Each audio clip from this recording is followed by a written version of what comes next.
ISIS came into the public eye especially in 2014 when it reached its peak.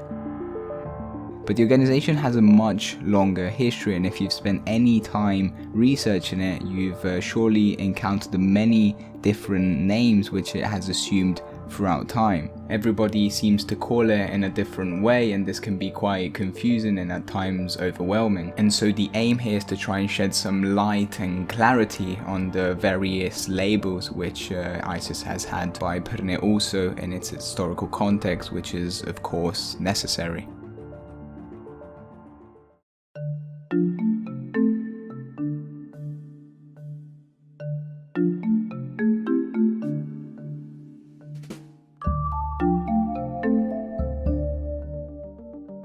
The origins of ISIS are to be traced back to 1999. This is when a Jordanian by the name of Abu Musab al-Zarqawi founded a group called Jama'at, al-Tawhid, wal-Jihad, which translates to the Organization of Monotheism and Jihad. Their main goal was to fight the Jordanian kingdom, which Zarqawi considered un-Islamic, although throughout this period of time, the group did remain relatively unknown. As the United States began its war on terror in Afghanistan in 2001, Zarqawi and his group had moved to Iraq, and 2 years later, when America invaded, they joined the various factions which were fighting against the US coalition and their Iraqi allies.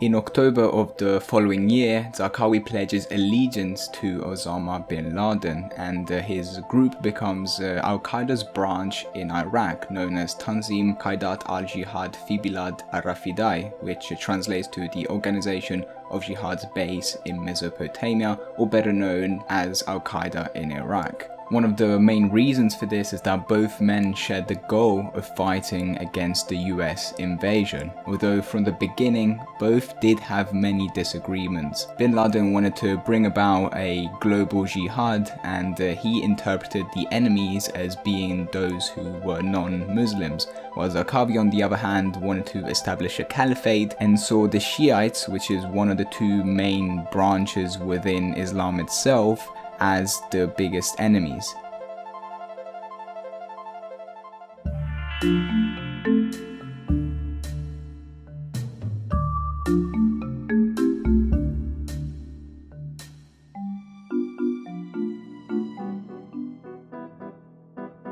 In January of 2006, Al-Qaeda in Iraq comes together with another 5 insurgent groups to form the Mujahideen Shura Council, also known as Majlis Shura al-Mujahideen fi al-Iraq.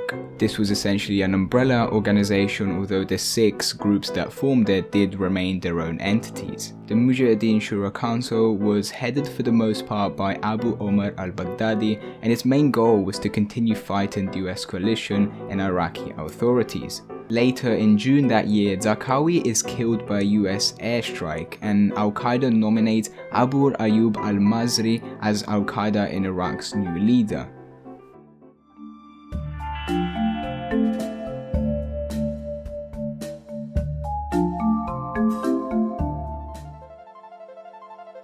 In October of 2006, the Mujahideen Shura Council rebrands itself as the Islamic State of Iraq, although it continues for the most part to be referred to as al-Qaeda in Iraq. The organization continues to be headed by Abu Omar al-Baghdadi, who becomes the first emir of the Islamic State of Iraq. The group lives on for a few years until in April of 2010, al-Baghdadi and al-Masri are killed in a US raid. This is when Abu Bakr al-Baghdadi comes in charge of the organization, an Iraqi-born Islamic scholar who had fought since 2003 with Zarqawi, and thus becomes the second emir of the Islamic State of Iraq.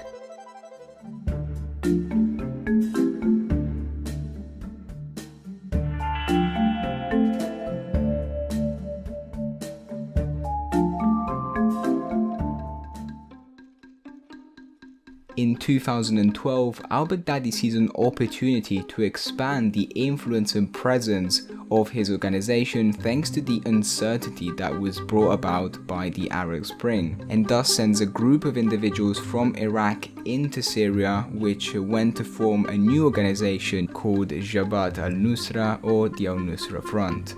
Because of this, in April of the following year, al-Baghdadi rebrands the Islamic State in Iraq to become the Islamic State of Iraq and the Levant, or ISIL, therefore also including Jabhat al-Nusra. This is when things start to become a bit more confusing, because during the same period, the organization is referred to as Daesh, which is the Arab counterpart of ISIL, which stands for Al-Dawla al-Islamiyya al-Iraq al-Sham, as well as ISIS, which is the acronym for Islamic State of Iraq and Syria, or Islamic State of Iraq and al-Sham, although these are small variations which essentially all mean the same thing.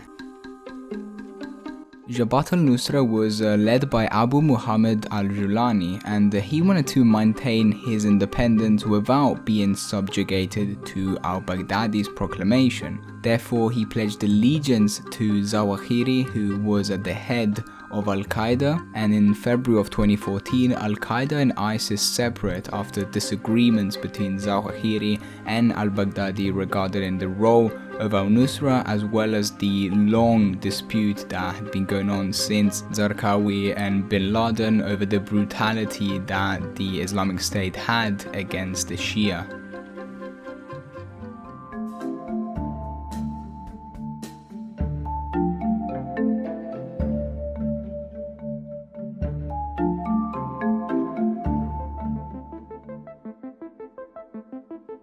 Later in June of 2014, al-Baghdadi appears at the Al-Nuri Mosque in Mosul, where he gives a speech declaring the organization's caliphate and appoints himself as the caliph. Here he also renames the organization once again to just Islamic State, or IS for short, which is the nomenclature which it has maintained up until today. In the next couple of years, Islamic State starts to lose its territory and power, and in October of 2019, al-Baghdadi is killed by a US raid and then succeeded by Abu Ibrahim al-Hashimi al-Qurashi, who remains in charge to this day.